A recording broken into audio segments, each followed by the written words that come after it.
Қайырлы күн баршаңызға. Бүгін сіздермен осындай ең оңай аш салат дайындайтын боламыз. Видеоны соңына дейін қараңыздар. Ең алдымен пекинский капустаны осылай көбіктеп турап аламыз.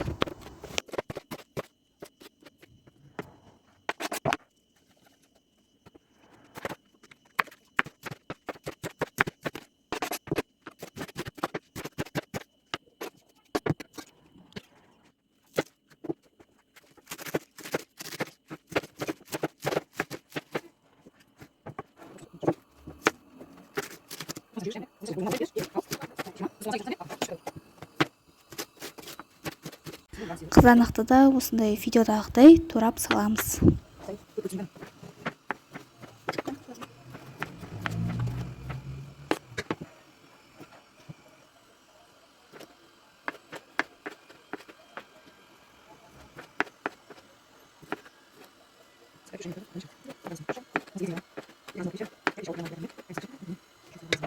Келесі кезек қиярды да турап саламыз.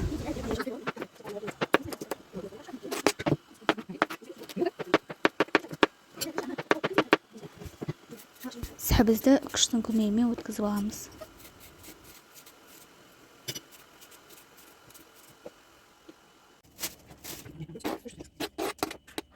Сәбізді салып болғаннан кейін оның үстіне ас-көктерімізді де саламыз.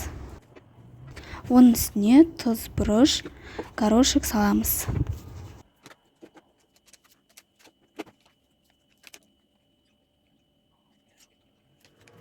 Чим-чим приправасының арнайы капустаға арналғанын саламыз. Жақсылап барлығын араластырамыз.